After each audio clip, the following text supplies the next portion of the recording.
Après une nuit à Rangoon et des avions en retard, nous arrivons en fin d'après-midi dans la région de Kentung. Cette première étape en Birmanie, qu'on appelle maintenant le Myanmar, nous change radicalement des quelques jours passés à Phuket.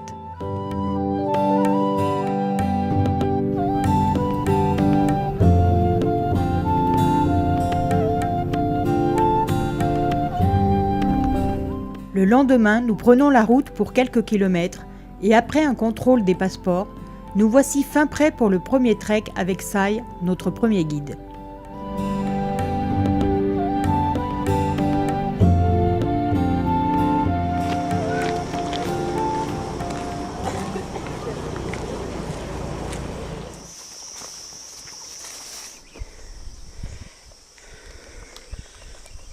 Il fait déjà chaud et nous marchons tranquillement vers les villages Hokin où habite l'ethnie Akha qui est majoritaire dans cette région du Shan.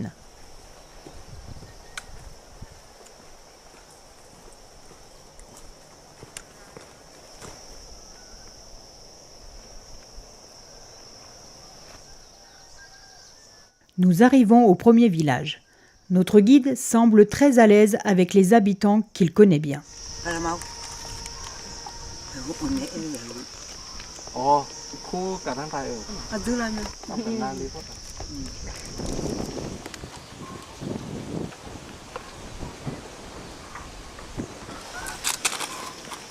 Première photo et première distribution de bonbons, mais aussi premier contact avec cette population essentiellement agricole où les femmes les plus âgées portent les habits traditionnels ornés de pièces en argent.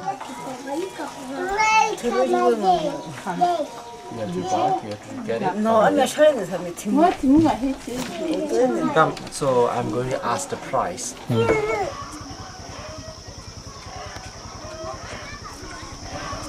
Les Hakka sont bouddhistes ou chrétiens, même si la plupart sont animistes parce qu'ils pratiquent des traditions transmises oralement en piochant dans les religions existantes.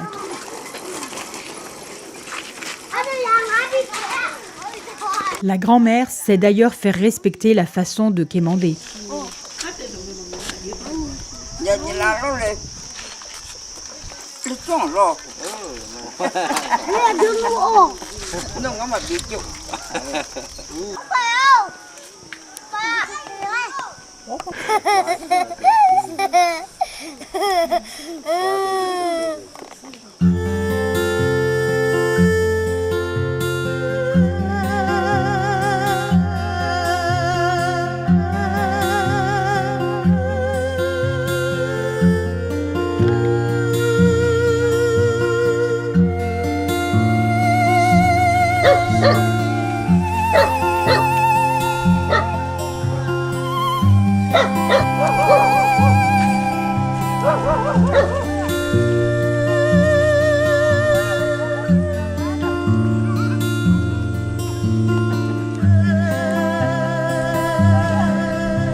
Après avoir traversé des rizières et quelques villages, sur une route où l'on dépasse rarement les 50 km/h, nous arrivons ce deuxième jour à Wangkang, où nous découvrons la fabrication locale d'alcool de riz.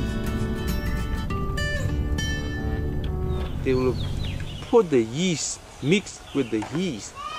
Le riz fermente dans des sacs en plastique pendant plusieurs semaines.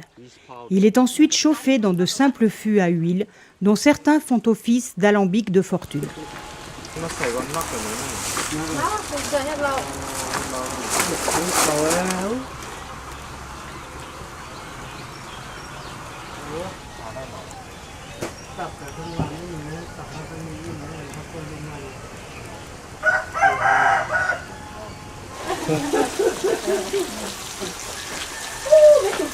L'alcool est ensuite stocké dans des seaux en plastique.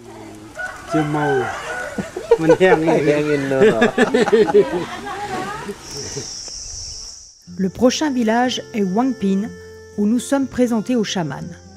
Son statut en fait l'une des personnes les plus importantes du village, et celui-ci étant musicien, il nous gratifie d'un mini-concert sur une improbable guitare à 2 cordes.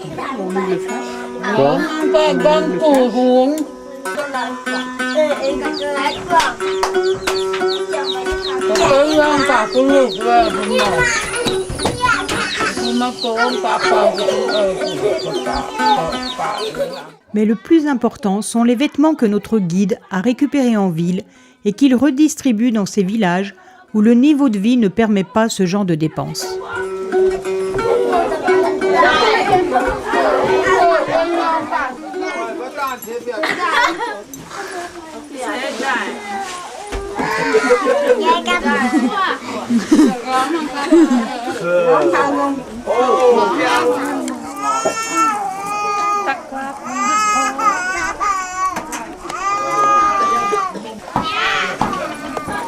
La vente de bracelets artisanaux leur permet aussi de récolter des revenus complémentaires et nous repartirons avec quelques exemplaires dans nos bagages.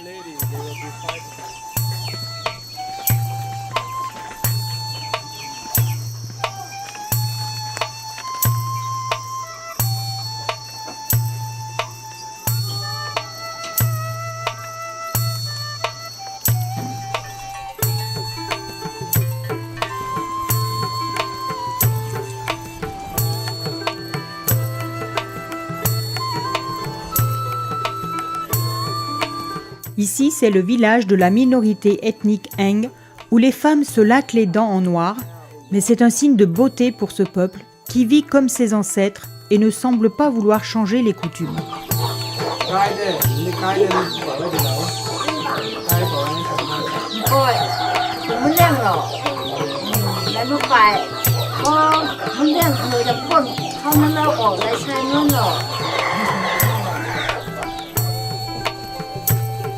Là, on fait la fête, car on vient juste de tuer le cochon.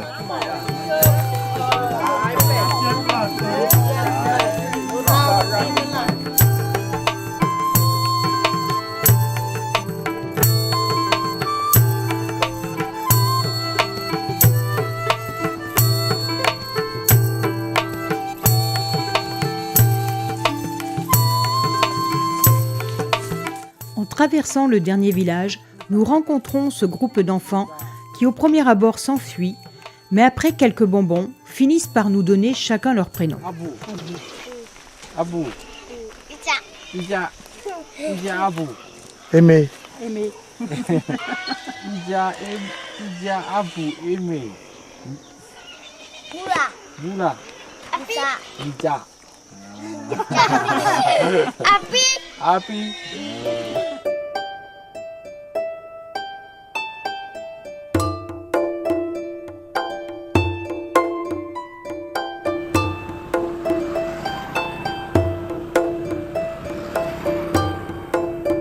Toujours sur des routes chaotiques qui traversent les paysages du Triangle d'Or, nous arrivons au village de Wangmine où nous allons découvrir la production de briques artisanales au matin de ce 3e jour.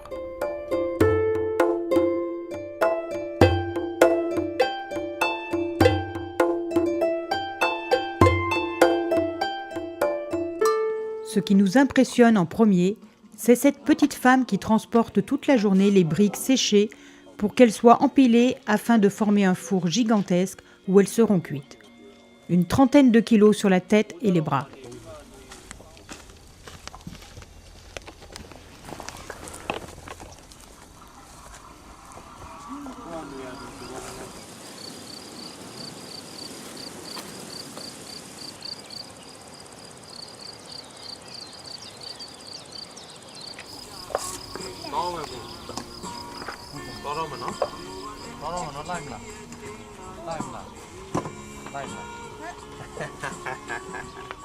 C'est avec un grand sourire que cette petite fille prénommée Mia s'émerveille du ballon qu'on vient de lui donner, pendant que plus loin, avec la musique à fond, les hommes extraient la terre glaise à main nue et moulent inlassablement les briques à longueur de journée.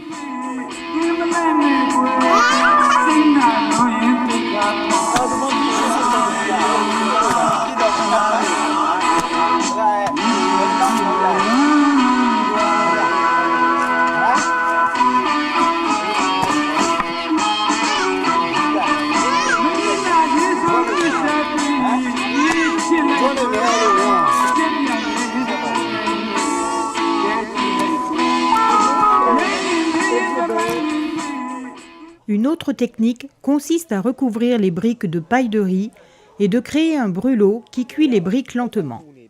C'est ce que nous explique cette dame qui supervise la bonne marche de cette fabrique puisqu'elle en est le chef.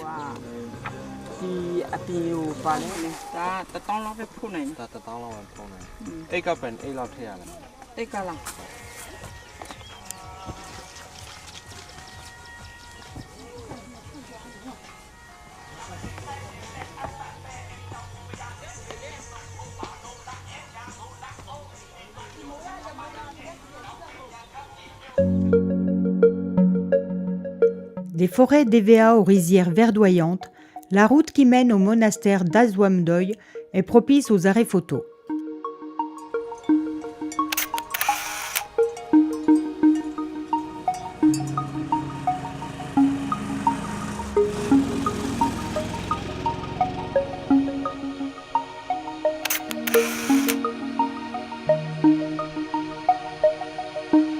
Blotti au creux de la montagne, ce monastère est une école pour les moinillons. C'est un temple hors du commun car il est en forme de bateau.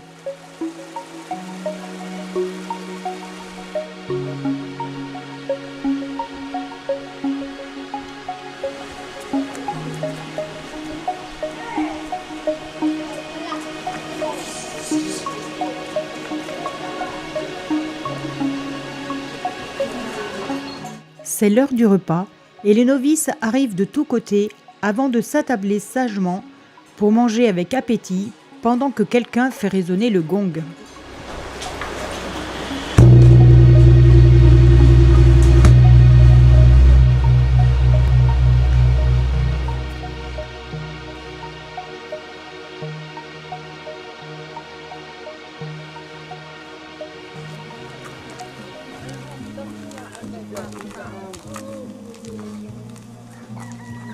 Nous traversons le village de Oleng où les habitants qui font partie de l'ethnie Heng fabriquent des objets en osier, principalement des paniers.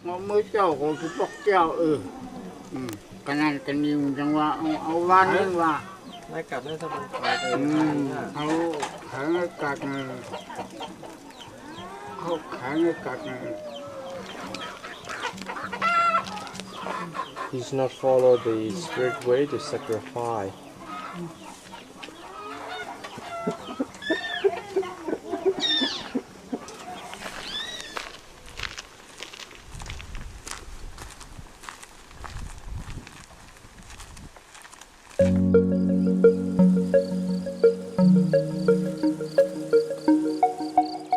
C'est au sommet d'une colline que se situe le monastère de Dodjomdoy, qui signifie en birman « la pagode de la paix dans le monde ».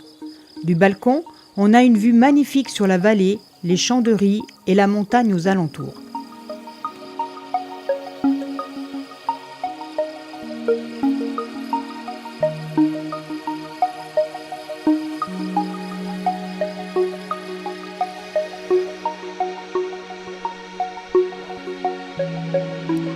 Cette jolie petite pagode est interdite aux femmes.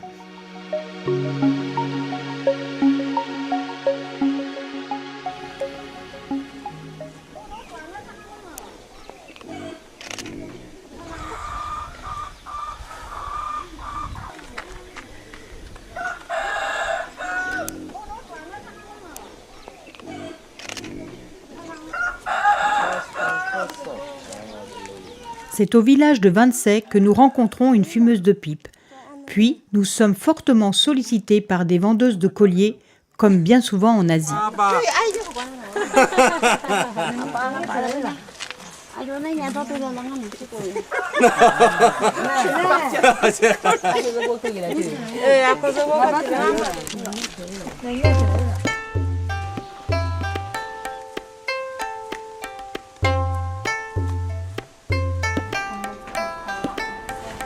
Le dernier village de la journée où nous découvrons le tissage artisanal aux couleurs locales.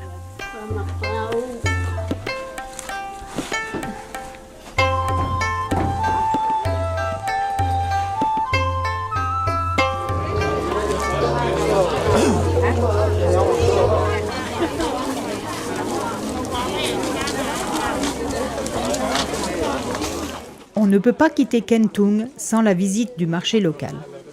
Original, authentique, animé, il est le reflet haut en couleur de cette région. Des légumes aux fruits, de la viande aux poissons, des ustensiles de cuisine aux vêtements, sans oublier les coins de restauration, c'est un lieu de vie où se croisent toutes les ethnies de la région.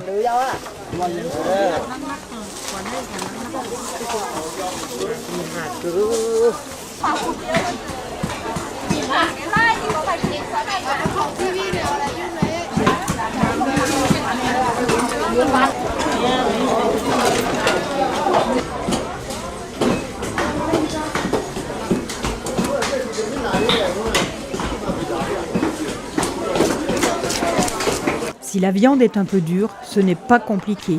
Il y a une technique très simple pour l'attendrir.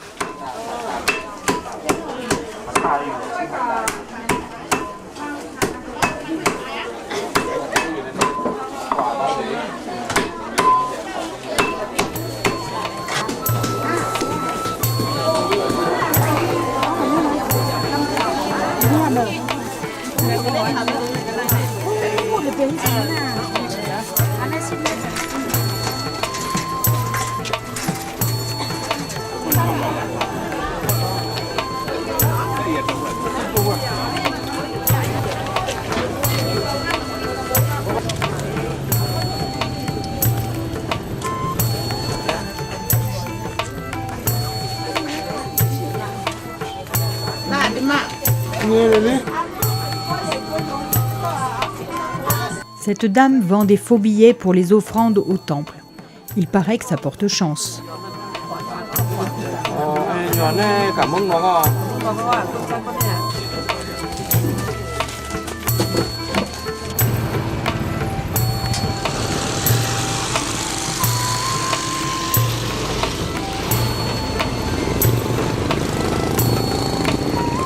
Nous quittons la région du Shan pour le lac Inle dans l'après-midi.